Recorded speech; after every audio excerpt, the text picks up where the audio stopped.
सबसे पहले मैं आपका स्वागत करूंगा जिला सोलन की ओर से।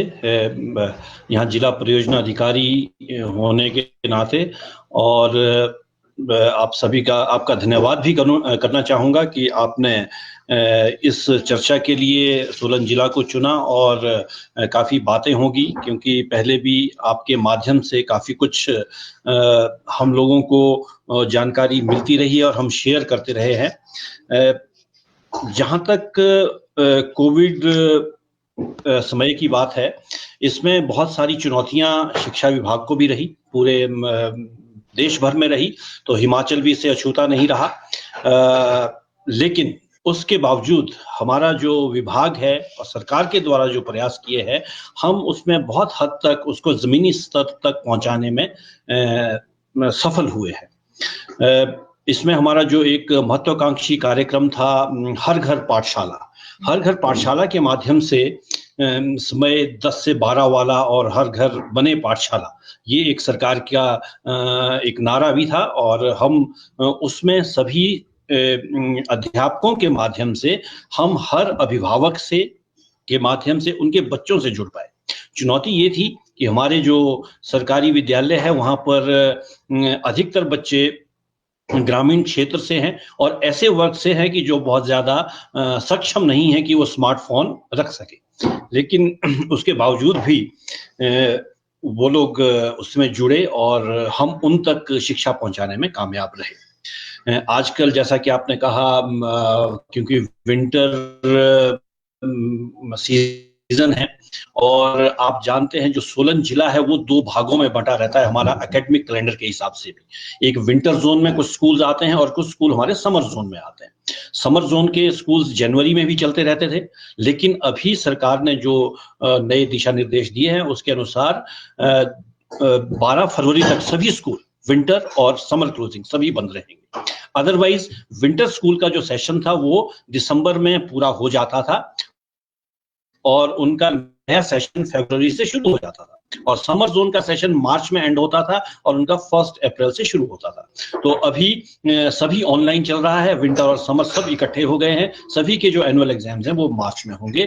तो हम प्रयास कर रहे हैं कि इस दौरान सभी बच्चों से, सभी अध्यापकों से जुड़े रहें और उन तक शिक्षण सामग्री हम पहुंचा सकें। हाँ, जैसा मैंने अभी कहा, चुनौतियां तो बहुत रही है क्योंकि सभी के पास स्मार्टफोन नहीं थे। अभी भी हम 80% जो हमारी एनरोलमेंट है उनसे ही हम जुड़ पाए हैं। जो 20% है, हमारे पास यहाँ पर ऐसे बच्चे भी हैं जो दिहाड़ीदार मजदूरों के बच्चे हैं, माइग्रेंट लेबरर्स के बच्चे हैं, आउट ऑफ स्कूल चिल्ड्रन हैं, तो उनको भी जोड़ना बड़ा मुश्किल था। तो हमारे अध्यापकों के द्वारा उनके घर तक शिक्षण सामग्री पहुंचाई गई, उनको जोड़ा गया, उनके घर घर वो पहुंचे हैं। वो सचमुच में चुनौतीपूर्ण था। अभी हमारी पिछले कल भी हमारे जो उच्च अधिकारी है उनके साथ बैठक हुई है, उसमें ये थी कि जो बच्चे छूट रहे हैं उनको ना छोड़ा जाए, उन तक और प्रयास किए जाए ताकि सभी जुड़े। जो तो फोन के माध्यम से जुड़ रहे हैं वो तो जुड़ ही रहे हैं। बाकी जहाँ एग्जाम की बात है, मार्च अप्रैल के लिए हम तैयारी कर रहे हैं। उससे पहले हमारे सभी जो परीक्षाएं होती हैं, इवैल्यूएशन होती हैं, वो FA1, FA2, SA1, ये सब चीजें हो चुकी हैं। अभी हमारे कक्षा 9वीं से 12वीं कक्षा तक भी जो है असेसमेंट हुआ है, जिसका शायद आज या कल ऑनलाइन बच्चों को रिजल्ट भी बता दिया जाएगा ताकि वो अपनी परीक्षाओं के लिए, फाइनल एग्जाम के लिए तैयारी कर सके। तो चैलेंजेस ये रहे कि बच्चे घर पे काम कर रहे थे, अपने अभिभावकों की देखरेख में कार्य कर रहे थे और फिर वो अपना हार्ड कॉपी जो अपनी आंसर शीट है उसको एक दिन अपने पेरेंट्स के माध्यम से स्कूल तक उन्होंने पहुंचाया। स्कूल में सभी अध्यापकों को बुला करके उसका इवैल्यूएशन हुआ और वो रिजल्ट जो है अब हमारा जो समर्थ का डैशबोर्ड है एजुकेशन का, तो उस पे वो अपलोड किया जाएगा और हमें पता लगेगा कि कितने बच्चे इससे लाभान्वित हुए हैं और कितने नहीं हो पाए हैं। एक चुनौती है ऑनलाइन शिक्षा, लेकिन इसमें बहुत कुछ सीखने को हमारे अध्यापकों को भी मिला है, हमारे अभिभावक भी इससे सचेत मतलब जागरूक हुए हैं और बच्चे भी टेक फ्रेंडली हो गए हैं। और सबसे बड़ी बात है कि जो अध्यापक है उन्होंने शुरू कर दिया कि भी हम अगर इसी तरह का कार्यक्रम चला, अगर आगे हम इस संकट से दूर भी हो जाते हैं, तब भी ये ऑनलाइन एक सशक्त माध्यम है कि जिससे हम बच्चों से हमेशा जुड़े रहेंगे। तो चुनौतियां तो हैं, हम ये नहीं कहते कि हम हर फ्रंट पर जो है सफल हुए हैं। प्रयास जारी है कि हम सभी बच्चों को शिक्षण सामग्री और उनको जागरूक करते रहेंगे। और आप लोग जैसे अरविंदो सोसाइटी है या इसी तरह की कुछ एक और 2 संस्थाएं हैं जो हमारे शिक्षा विभाग से जुड़ी हैं, वो भी भरसक प्रयास कर रही है कि भाई हमारे बच्चे शिक्षा से वंचित ना रहे इस दौरान।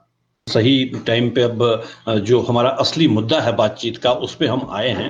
अरविंदो सोसाइटी से it was my privilege to be associated with Aurobindo society for the last 3 to 4 years।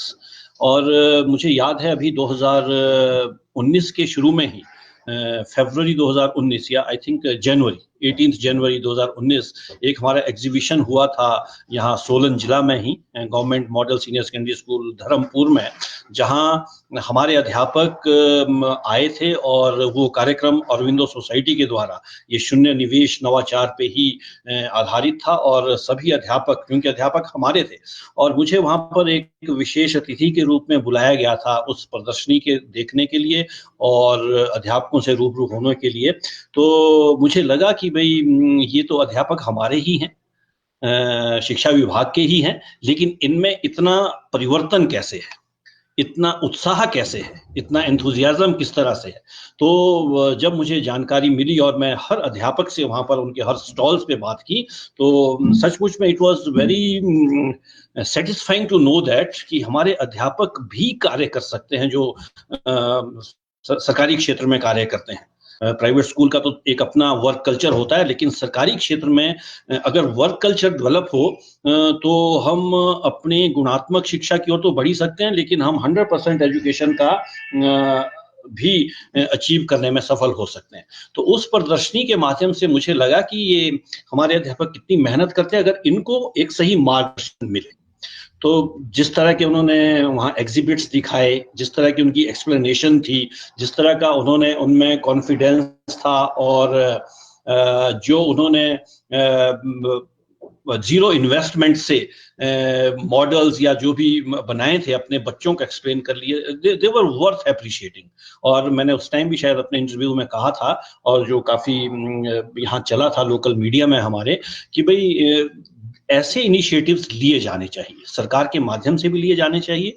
हम क्योंकि जिला स्तर पर कार्य करते हैं, तो हम अपने उच्च अधिकारियों को भी इन बातों से अवगत करवाते हैं कि अध्यापकों को केवल अध्यापक बनाना ही हमारा कर्तव्य नहीं होना चाहिए, बल्कि उनका समय समय पर उनका ओरिएंटेशन करवाना, उनको नई टेक्नोलॉजी से अवगत करवाना और नए विचारों से अवगत करवाना, सो दैट उनका अपना ग्रोथ तो हो ही हो, और उस अपनी ग्रोथ के साथ वो बच्चों के चौमुखी विकास के लिए वो कार्य कर सके। तो अरविंदो सोसाइटी का वो प्रयास, क्योंकि मैंने पहली बार साक्षात वो देखा, प्रत्यक्ष को प्रमाण की आवश्यकता नहीं होती है, तो मुझे एक संतोषजनक वो मेरा अनुभव रहा कि हमारे अध्यापक इसमें बहुत बढ़ चढ़ करके भाग लेते हैं। और आने वाले समय में भी मैं ये चाहूंगा कि हमारे जितने भी अध्यापक हैं कि डे बाय डे कुछ ना कुछ नया सीखे।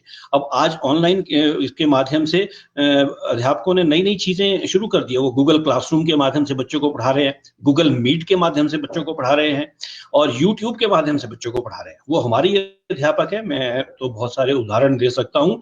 मुझे अध्यापक फील्ड से लिंक मुझे भेजते हैं कि आप हमारी क्लास ज्वाइन करें, हम बच्चों को पढ़ा रहे हैं, आप कृपया ऑब्जर्व करें। तो ये एक परिवर्तन आया है, और वो परिवर्तन मैं नहीं कहता हूँ कि सभी अध्यापक शायद उसी तरह से होंगे, लेकिन कुछ अध्यापक ऐसे हैं जिनमें इस तरह का पैशन है अपने प्रोफेशन के प्रति। तो ये एक बड़ा एक सुधार है और एक पॉजिटिव एक साइन है हमारी एजुकेशन में आने वाले समय के लिए। ये सही बात है, और मैं इसका बिल्कुल समर्थन करूंगा। रोल मॉडल स्कूल्स होने चाहिए। हमारी जो नई शिक्षा नीति अभी आई है, और जिसको हिमाचल सरकार ने तो सबसे पहले आगे बढ़कर इसको इम्प्लीमेंट करने के लिए आदेश दे दिए कि हम इसको वर्ड टू वर्ड जिस तरह का है इस तरह का हम वो करेंगे। इस पे हम कार्य कर रहे हैं। हमारे डिस्ट्रिक्ट लेवल पे टास्क फोर्स बनी हुई है कि हम नई शिक्षा नीति को कैसे लागू करेंगे। उस नई शिक्षा नीति में भी उत्कृष्ट विद्यालयों का के बारे में चर्चा है। उसमें क्लस्टर विद्यालय के बारे में चर्चा है। तो जो क्लस्टर विद्यालय का एक कॉन्सेप्ट है, क्लस्टर स्कूल्स का, कॉम्प्लेक्स स्कूल का है, तो उसमें मैं समझता हूँ कि वो जो कॉम्प्लेक्स स्कूल के इर्द गिर्द जो छोटे स्कूल है जहाँ पर सुविधाएं नहीं हैं, अध्यापक कम हैं या नहीं है, बच्चे कम हैं, और वो अगर कॉम्प्लेक्स स्कूल डेवलप हों, उन्हीं कॉम्प्लेक्स स्कूल को हम मॉडल स्कूल का दर्जा दें और आपके माध्यम से भी हम उन स्कूलों को विकसित कर सकें। सरकार तो कोशिश करेगी ही, लेकिन आप जैसी संस्थाएं जो शिक्षा के क्षेत्र में बहुत आगे बढ़कर के कार्य करती है, जिनके पास एक विजन है।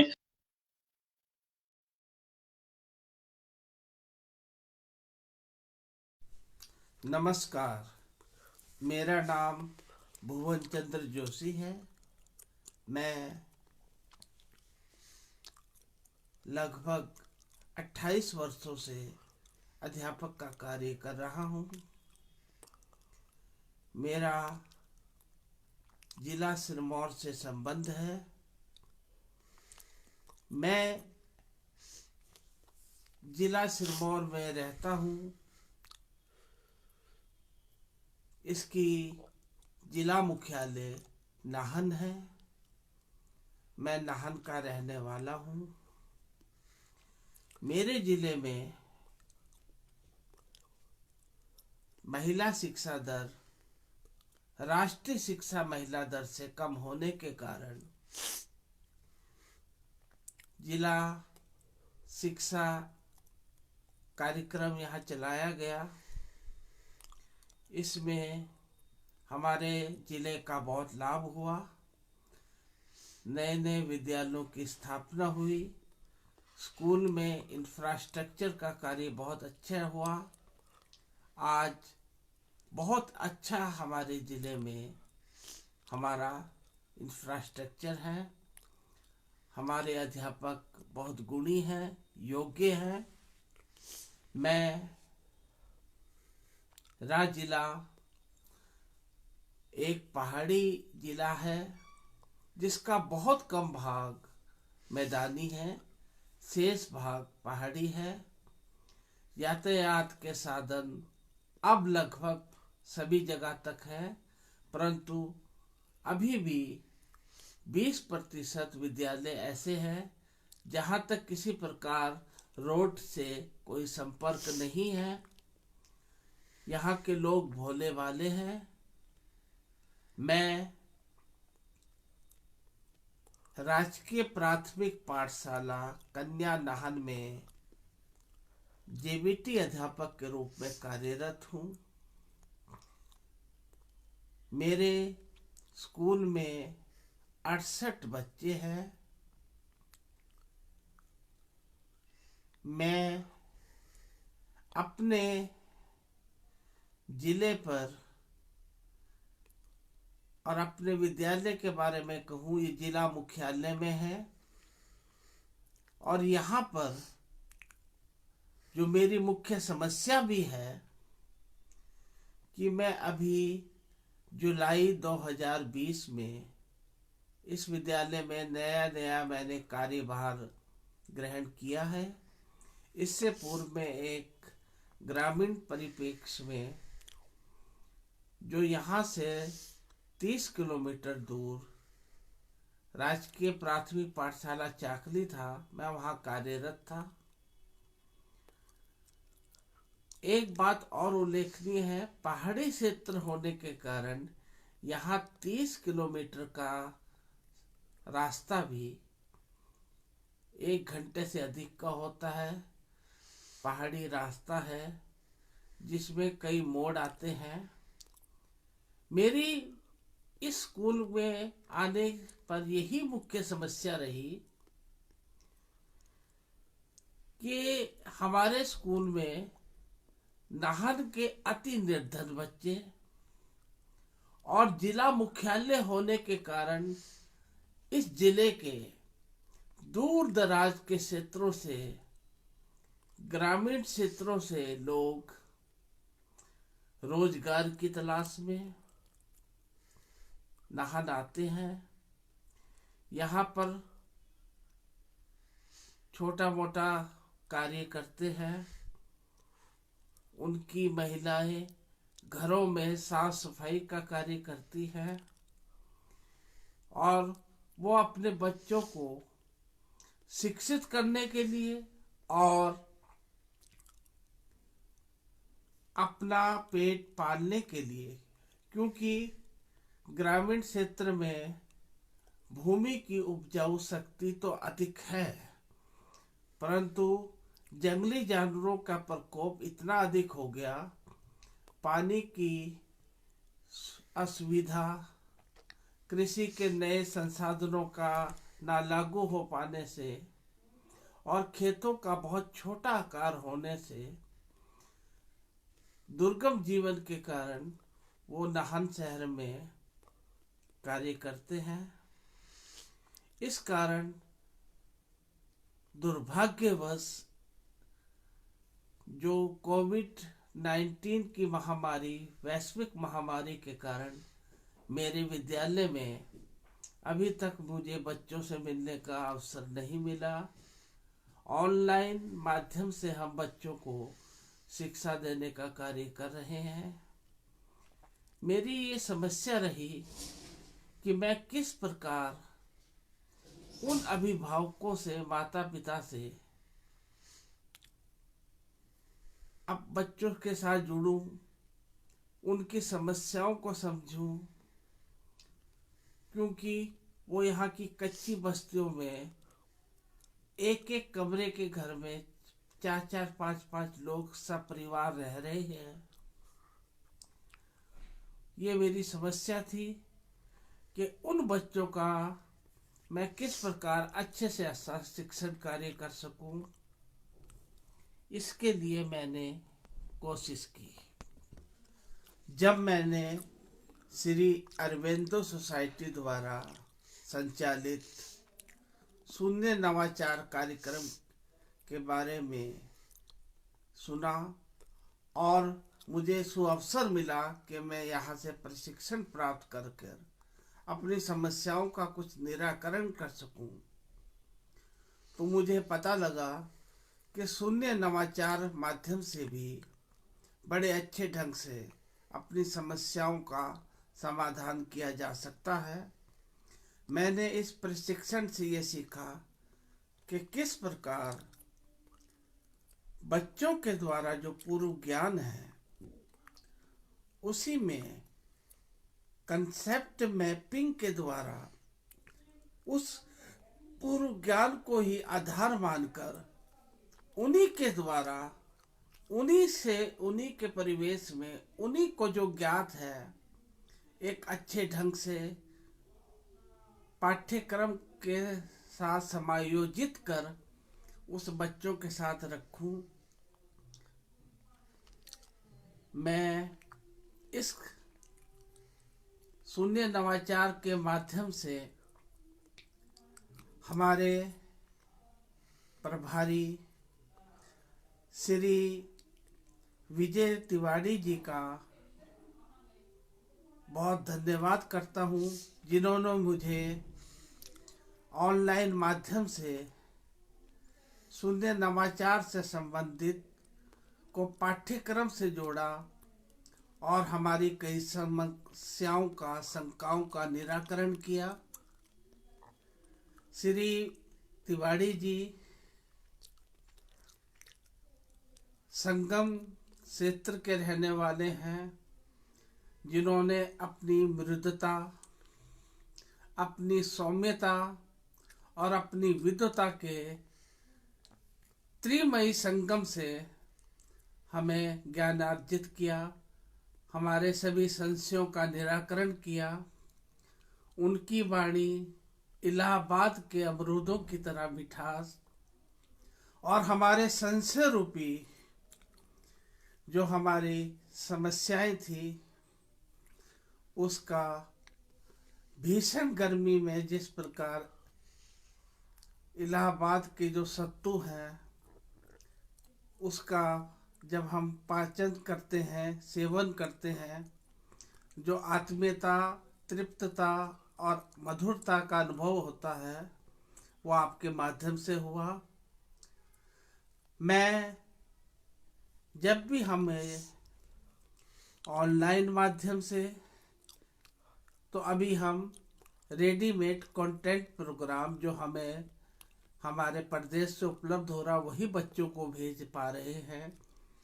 जब भी मुझे कक्षा में या ऑनलाइन माध्यम से बच्चों से वार्ता करने का प्रत्यक्ष अनुभव होगा, तो मैं निसंदेह शून्य नवाचार के कार्यक्रम को, जो कॉन्सेप्ट मैपिंग है, उन्हीं के द्वारा उन्हीं के पूर्व ज्ञान को विषय वस्तु से जोड़कर मैं बच्चों को ही रखूंगा, ताकि उनके मन में विषय का पूरी तरह कंसेप्ट अच्छी तरह वो समझ पाए। और इसके अतिरिक्त मेरा स्कूल रोल मॉडल है, क्योंकि श्री अरविंदो सोसाइटी ने इसे यहाँ से मुझे एक चयन किया है। मैं श्री अरविंदो सोसाइटी और HDFC बैंक का बहुत बहुत हृदय की गहराइयों से आभार व्यक्त करता हूँ, जिन्होंने मुझे अपना मंच दिया और मेरा हौसला बढ़ाया।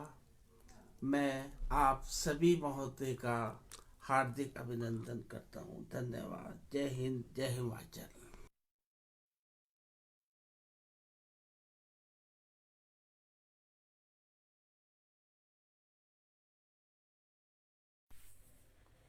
नमस्कार, मेरा नाम हिमांशु है। मैंने M.Com B.Ed की हुई है और मेरे पास JBT का स्पेशल सर्टिफिकेट भी है।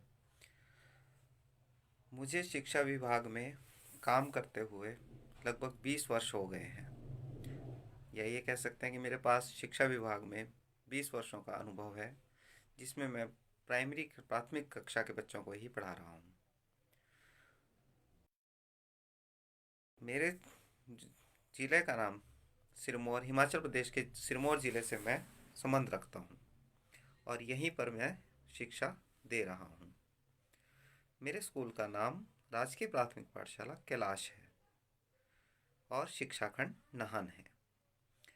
मेरे इस विद्यालय में 22 बच्चे इस समय पढ़ रहे हैं।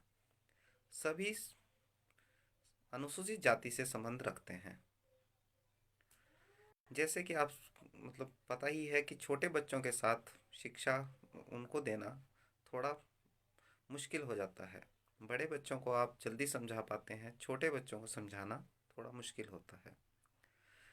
मुझे 20 वर्षों के अनुभव से ये है कि हम पढ़ा रहे हैं बच्चों को, और ऐसा नहीं है कि हमें बीच बीच में कई तरह के प्रोजेक्ट्स चलते हैं। पहले DPEP चला, फिर SSA चला, उसके माध्यम से हमें कई प्रकार के प्रशिक्षण भी मिले हैं। हमें कई अलग से सहायता भी मिलती है। अपने जो हमारे सीनियर टीचर्स हैं उनका एक्सपीरियंस भी मिलता है। उनके अनुभव से, अपने अनुभव से हम बच्चों को शिक्षा दे रहे हैं। लेकिन कई बार ऐसा होता है कि छोटे बच्चों के साथ उनको शिक्षा देने में कोई ना कोई समस्या आती रहती है, क्योंकि छोटे बच्चों को समझाना बहुत ऐसा हो जाता है कि भाई उनके लिए एक अलग से ही अपने तरीके हमें अपनाने पड़ते हैं। मुझे भी कई बार छोटे बच्चों के कुछ बच्चों में प्रॉब्लम आ जाती है कि उन्हें किस तरह से सिखाया जाए, उन्हें कैसे पढ़ाया जाए कि उन्हें जल्द से जल्द समझ आए, उन्हें पता लगे कि वो क्या कर रहे हैं। तो वो हम किसी न किसी ट्रेनिंग से, प्रशिक्षण से, दूसरे अनुभव से, अपने अनुभव से कुछ ना कुछ मेथड अपना के उनको करते रहते हैं। लेकिन ऐसे ही जैसे मैंने पहले भी, मेरी भी यही समस्या रही है कि भाई बच्चों को कभी बीच में कोई प्रॉब्लम आ जाती है तो उसको हम कहाँ शेयर करें और कैसे हमें वही मेथड मिले। तो जैसे हमारे पहले प्रोजेक्ट से सेमिनार चलते हैं, ट्रेनिंग्स चलती हैं, उसमें भी डिस्कस होता रहता है, लेकिन पूरी तरह से कई बार कोई चीज़ क्लियर नहीं हो पाती। ऐसे ही मैंने श्री अरविंद सोसाइटी के बारे में, अरविंदो सोसाइटी के बारे में सुना था, पता था, लेकिन कभी इनके साथ जुड़ नहीं पाया या इनको समझ नहीं पाया। अब मुझे ये सौभाग्य प्राप्त हुआ कि मैं अरविंद सोसाइटी के प्रशिक्षण के लिए मेरा अपने यहाँ पे ब्लॉक स्तर पर चयन हुआ। श्री अरविंदो सोसाइटी के कार्यक्रम का मुझे प्रशिक्षण चल रहा है। हमारे इसमें 7 मॉड्यूल हो चुके हैं। इन प्रशिक्षण में मुझे ये ज्ञात हुआ कि हम कैसे बिना पैसे खर्च किए भी नवाचार अपना सकते हैं और बच्चों को पढ़ाने के जो तरीके हैं उनमें और सुधार कर सकते हैं। हमें प्रशिक्षण दिया गया, मतलब कि हमारे जो 7 मॉड्यूल हुए, पहले हफ्ते में एक दिन मॉड्यूल होता था, लेकिन बीच में कनेक्टिविटी को प्रॉब्लम, जैसे अब एक महामारी कोविड-19 चली हुई है, उसके कारण नहीं हो पाया। तो उसमें हमारा कुछ शेड्यूल ऐसे हुए जो हमारे लगातार एक ही हफ्ते में चले। लेकिन जब हम इस इनोवेटिव पाठशाला कार्यक्रम से हम प्रशिक्षण मिल रहा है हमें, उससे हमें पता लगा कि हम विभिन्न कितने डिफरेंट एक्टिविटीज़ के आधार पे उनके उस पे हम अपने जो पढ़ाने के तरीके हैं उसमें और भी सुधार कर सकते हैं। बच्चों को एक्सपेरिमेंटल एजुकेशन देने के लिए, अनुभवात्मक शिक्षण के लिए हम कितनी प्रकार बच्चों को कैसे गतिविधियों में, एक्टिविटीज़ में उनको इन्वॉल्वमेंट करें, और उससे क्या हो कि जिससे उनको जो एजुकेशन मिल रही है, जो वो सीख रहे हैं, वो अपने उसको एक्सपीरियंस, अपने अनुभव के आधार पर उसको सीखें। इस प्रशिक्षण से मतलब हमें, अब मुझे लगता है हम जितने अध्यापक जुड़ रहे हैं, काफ़ी हमें इससे इसका बेनिफिट मिल रहा है। हम जो स्कूल में सिखा रहे हैं, सभी टीचर अपने स्कूल में अच्छी तरह से सिखा रहे हैं, सब कर रहे हैं, लेकिन अभी हमें एक प्रशिक्षण मिलने से सोने पे सुहागा वाला काम हो गया है। इस प्रशिक्षण में हमें बताया गया है कि भाई कैसे हम अपनी एक्टिविटीज़ को कैसे और अच्छी बना सकते हैं, कैसे बच्चों को एक्टिविटीज़ और एक्स्ट्रा करवा सकते हैं, वो भी बिना किसी पैसा खर्च किए हुए, जीरो इन्वेस्टमेंट। जैसे कार्यक्रम का इसका नाम ही ZIIEI किया हुआ है, तो इससे ही क्लियर होता है कि भाई ये हमारा कैसा कितना नवाचार है, कैसे हम इस नवाचार को अपना सकते हैं। इसका हमें जो प्रशिक्षण दे रहे हैं, जो हमारे इसके प्रशिक्षक हैं श्री विजय कुमार जी, वो बहुत ही अच्छे हैं। उनकी इतनी अच्छी आवाज़ है, प्रेजेंटेशन का मेथड इतना अच्छा है कि मतलब कि ये लगता ही नहीं है कि जब वो 1 घंटे, सवा घंटे, 1.5 घंटे का हमारा ऑनलाइन चला होता है, तो यही नहीं पता लगता टाइम का कि वो कैसे टाइम बीत गया। हमें इसमें और भी उसमें ट्रेनिंग में बताया गया कि हम कैसे ऑनलाइन कैसे कैसे हम और शिक्षाएं दे सकते हैं, कि भाई जैसे हम अभी व्हाट्सएप के माध्यम से बच्चों के साथ जुड़े हुए हैं, हम अपना प्रशिक्षण कर रहे हैं, हम जियो मीट से कर रहे हैं, ऐसे ही हम कैसे और भी अलग अलग मेथड हैं हमारे, कि उनसे हम कैसे से उसमें प्रशिक्षण ले सकते हैं। जैसे फेसबुक लाइव है, सिस्को वेब है, व्हाट्सएप है, गूगल मीट तो हमारा चल ही रहा है।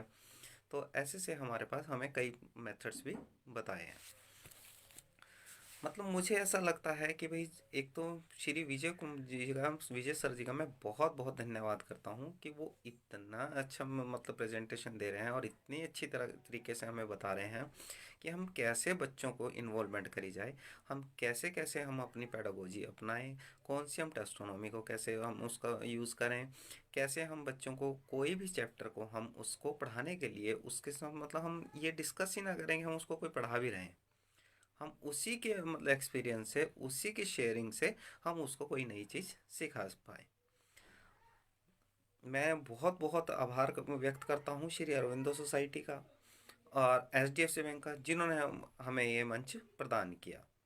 मैं आशा करता हूँ कि हमें आगे भी ऐसे ही मार्गदर्शन मिलता रहेगा, और धन्यवाद भी करता हूँ और आभार व्यक्त करता हूँ कि भाई आगे भी हमें ऐसे ही जोड़ के रखें, और जितने नवाचार हों, जैसे हो, जो प्रशिक्षण हो, वो हमें मिले, और हमारे भी कोई आइडियाज़ हों वो भी हम उनके साथ शेयर करें। हम शेयर कर भी रहे हैं, जैसे अभी हम कोई भी हमारी समस्या होती है, हम अपने कोई आइडिया देते हैं तो वो हमें प्रशिक्षण, या जैसे हमारे और भी टीचर्स जुड़े होते हैं तो हमें कहीं ना कहीं से एक्सपीरियंस से हमें और भी नई चीज़ सीखने को मिलती है। मैं इसके साथ ही आपका श्री अरविंदो सोसाइटी का दोबारा से एक बार से, और HDFC बैंक का, जिन्होंने हमें मंच प्रदान किया, उनका मैं आप दोनों का बहुत बहुत धन्यवाद करता हूँ, आभार व्यक्त करता हूँ, और भविष्य में यही कामना करता हूँ कि आपका साथ हमारे साथ बना रहे और हम ऐसे ही बच्चों के भविष्य के लिए आगे कार्य करते रहें। जय हिंद, जय हिमाचल। नमस्कार, मैं प्रवीण शर्मा राजकीय प्रारंभिक पाठशाला शमशेरपुर कैंट नाहन में जेबीटी पद पर कार्यरत हूँ। मुझे शिक्षा के क्षेत्र में सेवाएं देते हुए 5 वर्ष का समय पूरा हो गया है और कई बार मुझे बहुत ज़्यादा खुशी भी हुई है कि मैंने अपना शिक्षण बहुत अच्छे से किया, लेकिन कई बार मुझे बहुत ज़्यादा समस्याओं का सामना करना पड़ा है। उसमें से मैं कुछ एक समस्याएं आप सबको बताना चाहती हूँ। पहली समस्या ये है कि कई बार हम इतने दुर्गम क्षेत्रों में अपनी सेवाएं दे रहे होते हैं, जहाँ पे हम हर फैसिलिटी जो स्कूल में बच्चों की पढ़ाई से रिलेटेड है, उसको वहाँ तक नहीं पहुँचा पाते हैं। नंबर 2, जो हमारे पास बच्चे आते हैं वो आर्थिक तौर पे इतने ज़्यादा सक्षम नहीं होते हैं कि उनके पास हर जो शिक्षण संबंधी सामग्री हो वो उनके पास हो। और तीसरा कि जैसे ये कोरोना काल में हम बच्चों से प्रत्यक्ष रूप से मिल नहीं पा रहे हैं, तो ऐसे में हम अपना शिक्षण कैसे करें। लेकिन इन सभी समस्याओं से निपटने के लिए हमें जो ZIIEI कार्यक्रम के तहत प्रशिक्षण दिया जा रहा है, उसमें हमें इन सभी समस्याओं से निजात पाने के लिए हमें बहुत अच्छे आइडियाज़ मिले हैं। जैसे कि हमें पता चला कि ज़रूरी नहीं है कि हम पैसा ही खर्च करके अपने शिक्षा में नवाचार लाएं और अपने शिक्षण को बेहतर बना पाएं। जैसे कि इसमें हमें ऐसे नवाचार बताए जाते हैं जिनमें हम बिना पैसा खर्च किए अपने शिक्षण को और अधिक प्रभावी बना सकते हैं। मतलब इसमें इस तरीके का कार्यक्रम है ये कि इसमें हर जो गतिविधि है वो चाइल्ड सेंटर्ड है। मतलब हमें बच्चों को ही हर गतिविधि में शामिल करना है, जिससे हमारे बच्चे बेहतर ही सीख पाएँ। नंबर 2, हमने यह भी जाना कि कैसे हम ऑनलाइन स्टडी के माध्यम से अपने बच्चों के साथ साथ उनके पेरेंट्स को भी गाइड कर सकते हैं। अब इसमें तरीका क्या है कि हमें पहले नहीं पता था कि गूगल मीट ऐप भी हम डाउनलोड करके अपने बच्चों को ऑनलाइन शिक्षण दे सकते हैं। अब इसमें एक फ़ायदा तो ये हो रहा है कि हम ऑनलाइन शिक्षण अपने बच्चों के साथ कर पा रहे हैं, लेकिन साथ ही साथ हम उनके अभिभावकों को भी गाइड कर पा रहे हैं कि वो किस तरह से अपने बच्चों के शिक्षण को घर पे बैठे बैठे करवा सकते हैं। इसमें हमने ये भी जाना कि कैसे हम शिक्षा के जो लेवल्स हैं लर्निंग के, उनको कैसे अपनाते हुए हम अपने शिक्षण को कक्ष में या ऑनलाइन स्टडी के दौरान उसको आगे ले जा सकते हैं, अपने पाठ को प्रभावी बना सकते हैं। और मुझे ये सच में ऐसा लगता है कि जब हम इस ट्रेनिंग को प्राप्त करते समय इतना एंजॉय कर रहे हैं और हम इसको अच्छे गहन तरीके से सीख पा रहे हैं, जब हम इसको अपने कक्ष में अप्लाई करेंगे तो नेचुरली है कि हमारे बच्चे भी बहुत अच्छे तरीके से इसको सीखेंगे, समझेंगे और इसको एंजॉय करेंगे। पढ़ाई उनके लिए एक भार नहीं बनेगी, बल्कि वो इसको खेल खेल में सीख जाएंगे। तो इन सब बातों में जो हमारे साथ दिया है हमें सिखाने के लिए, हमें इतना ज़्यादा मंच प्रदान करने के लिए, वो श्री विजय कुमार तिवारी जी, जो कि ZIIEI प्रशिक्षक हैं, उन्होंने हमारी इसमें बहुत मदद की है। मैं उनका बहुत बहुत धन्यवाद करना चाहती हूँ। इसके अलावा मैं श्री अरविंदो सोसाइटी और HDFC बैंक का भी धन्यवाद करना चाहती हूँ, जिन्होंने हमें यह मंच प्रदान किया। सबसे पहले तो हम इतना ज़्यादा शाय थे कि हम किसी के सामने आके कुछ बोल ही नहीं पाते थे, बट जब से ये प्रशिक्षण शुरू हुआ है हम एक दूसरे से बात करने का मौका भी मिला है और हम बहुत खुश हैं कि आज हमें यह मंच मिला। धन्यवाद।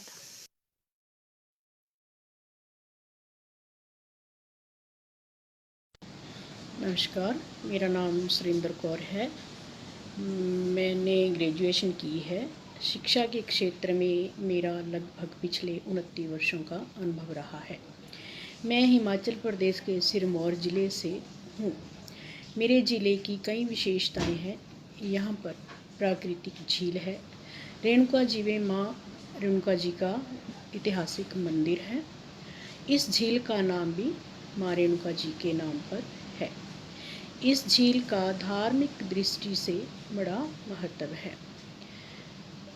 यहाँ पर कार्तिक मास में अंतर्राष्ट्रीय मेले का आयोजन भी किया जाता है। मेरे ज़िले में सिखों के 10वें गुरु श्री गुरु गोबिंद सिंह जी का ऐतिहासिक गुरुद्वारा श्री पौंटा साहब में यमुना के किनारे पर है। यहाँ भी हर वर्ष होली के फागुन के मास में होली के त्यौहार पर ऐतिहासिक मेला लगता है।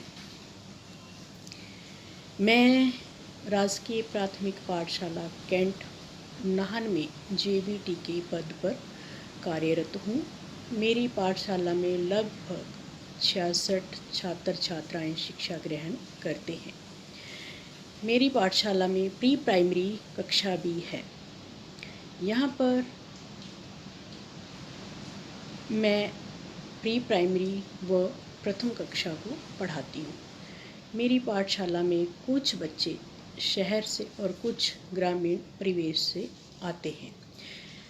मैंने अरविंदो सोसाइटी द्वारा दिया गया एक दिन का प्रशिक्षण लिया है जब मैं माजरा ब्लॉक में थी।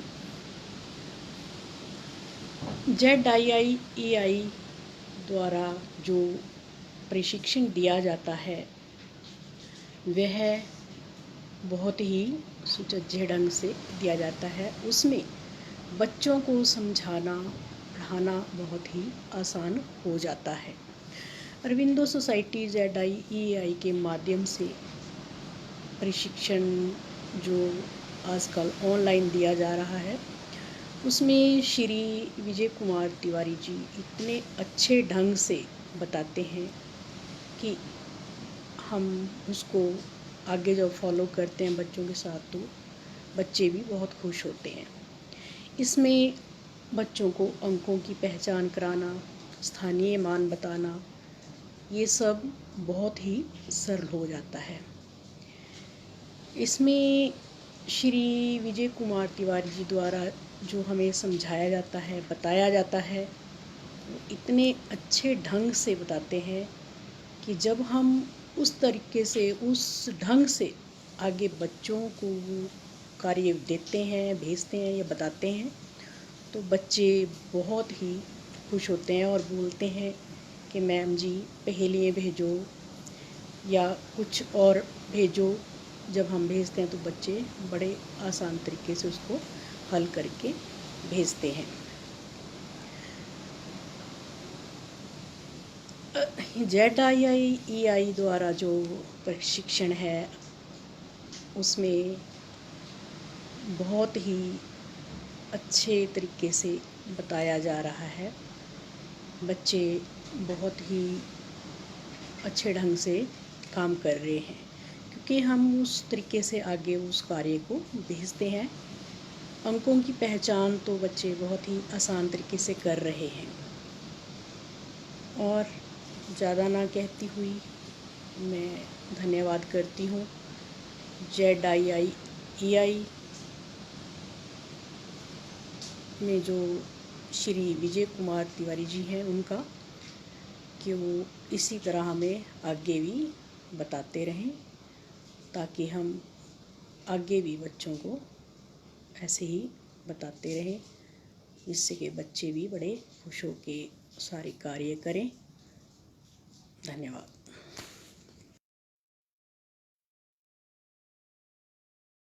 नमस्कार, मैं उपासना तोमर हिमाचल प्रदेश के जिला सिरमौर तहसील नाहन की रहने वाली हूँ। मैं राजकीय प्राथमिक पाठशाला ढाबो नाहन में मुख्य शिक्षक के पद पर कार्यरत हूँ। मैं 26 वर्ष से शिक्षा विभाग को अपनी सेवाएं दे रही हूँ। मैंने 2 वर्ष का स्पेशल प्रशिक्षण प्राप्त किया है। मेरी पाठशाला में 34 बच्चे हैं। पाठशाला में विभिन्न प्रकार के बच्चे पढ़ने आते हैं, जिसमें कुछ बच्चे सामान्य स्तर के हैं, कुछ निम्न स्तर के हैं और कुछ बच्चे प्रतिभाशाली हैं। सभी बच्चों को अलग अलग स्तर के अनुसार हमको शिक्षा देनी होती है। इसके लिए हमें DPP SSA द्वारा भी कई तरह का प्रशिक्षण दिया गया है, जो हमें बच्चों को पढ़ाने में हमारी बहुत मदद करता है। ख़ास तौर के चुनौतीपूर्ण बच्चे जिन्हें अन्य बच्चों के साथ चलाना मुश्किल होता है, उन्हें किस प्रकार हम अन्य बच्चों के साथ चला सकते हैं, उसकी शिक्षा हमें प्रशिक्षणों द्वारा मिलती है। हमने कई तरह के प्रशिक्षण लिए हैं। आज भी नवाचार अरविंदो सोसाइटी द्वारा दिया गया प्रशिक्षण हमारे लिए बहुत उपयोगी सिद्ध हो रहा है, जिसके माध्यम से हम छोटे छोटे बच्चों को किस तरह पढ़ाई को रोचक और सरल तरीके से करा सकते हैं की जानकारी मिलती है। अरविंदो सोसाइटी द्वारा ऑनलाइन और ऑफलाइन दोनों तरह से हमें प्रशिक्षण मिलता है, जो बहुत ही अच्छे ढंग से छोटे बच्चों को पढ़ाने के नए नए तरीके हमें बताते हैं, जिनका उपयोग हम पाठशाला में करते हैं। अध्यापक और बच्चे दोनों इसका लाभ उठा रहे हैं। इसके लिए हम अरविंदो सोसाइटी के धन्यवादी हैं। हम आशा करते हैं भविष्य में भी ये तरह तरह के आसान तरीके बताकर शिक्षा स्तर को सुधारने में हमारी मदद करेंगे। धन्यवाद।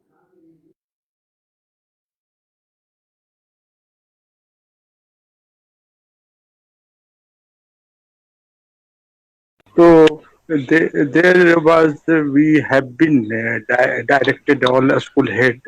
So all we prefer online learning, and there was also homeschooling, and there is a app also, the Diksha app.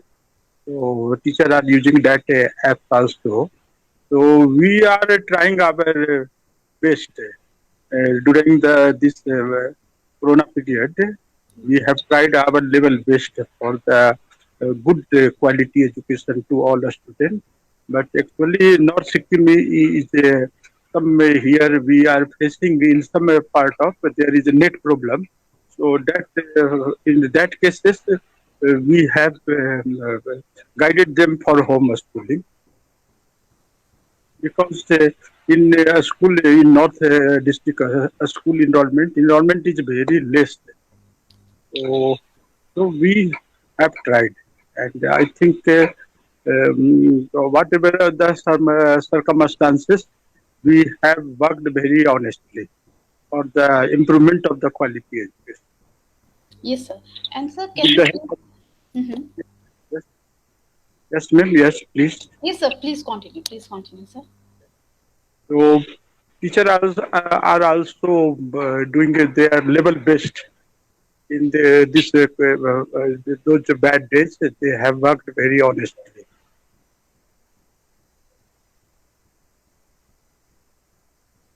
And we have been implementing all type of direction provided by our headquarter, Directorate of Education. Whatever notification or circular they are sending to us, we are communicating with the heads and teachers. Whatever the guidance from the department, we are communicating with the teacher, and teachers are responding very honestly.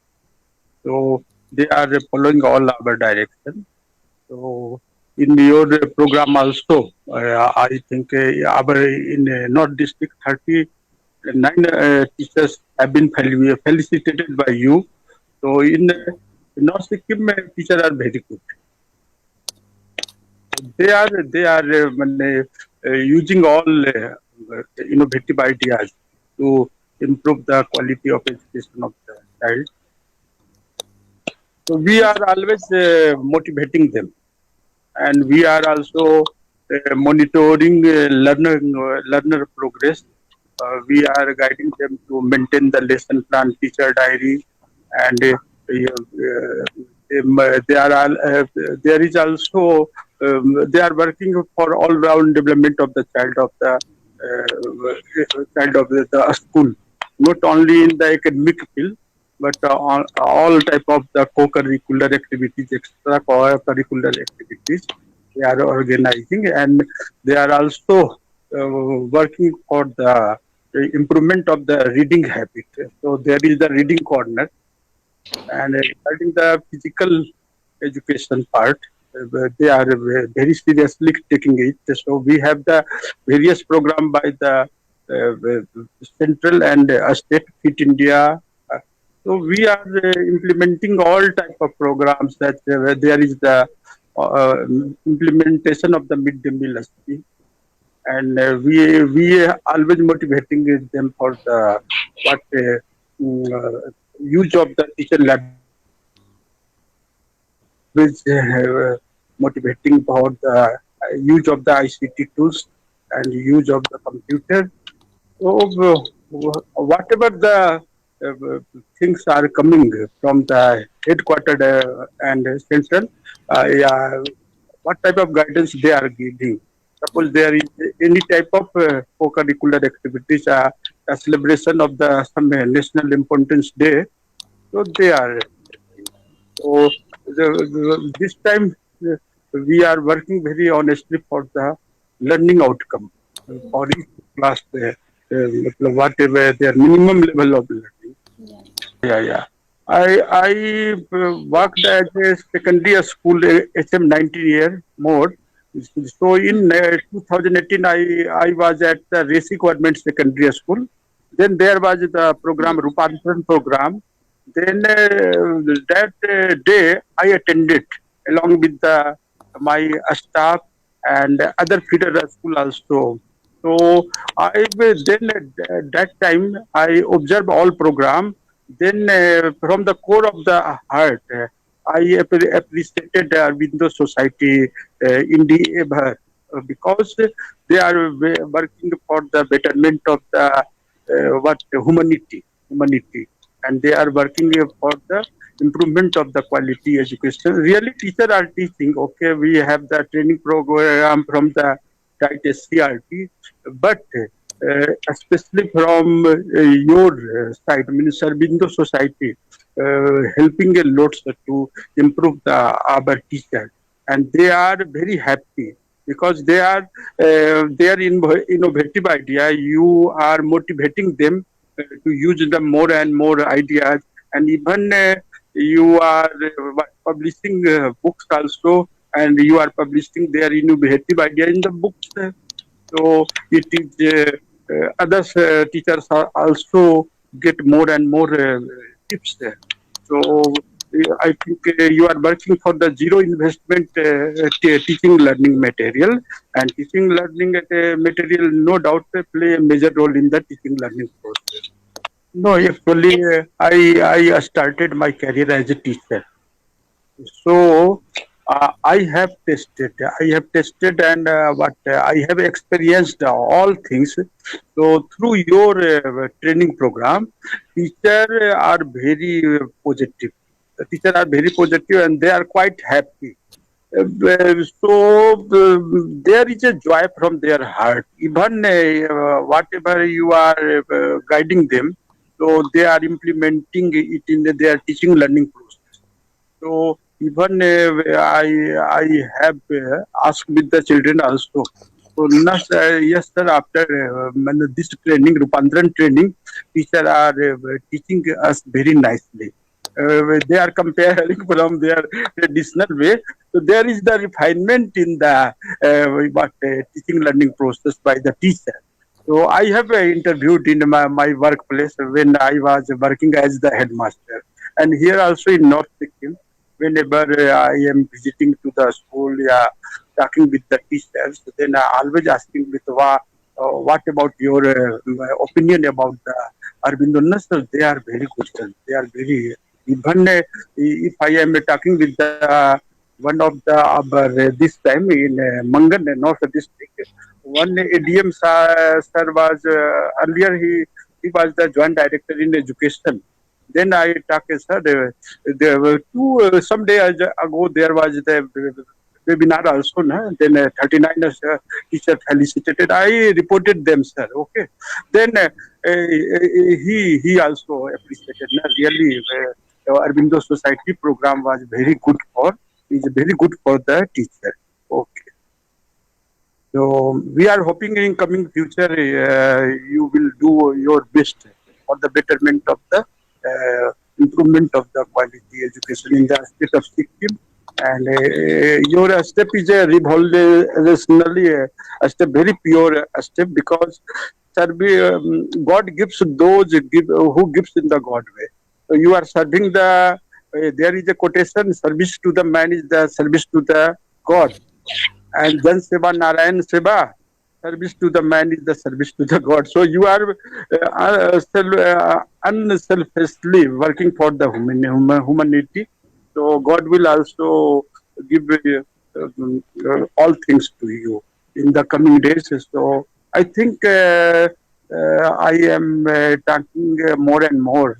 I am not. I am telling from my core of the heart what I realized. Really, our business society is doing very nicely for the Thank you. betterment of the quality of education. Because quality of the country depend on the quality of its citizen, and quality of citizen depend on the quality of education, and quality of the education depend on the quality of the teacher. Yes, sir. But Yes. you are improving the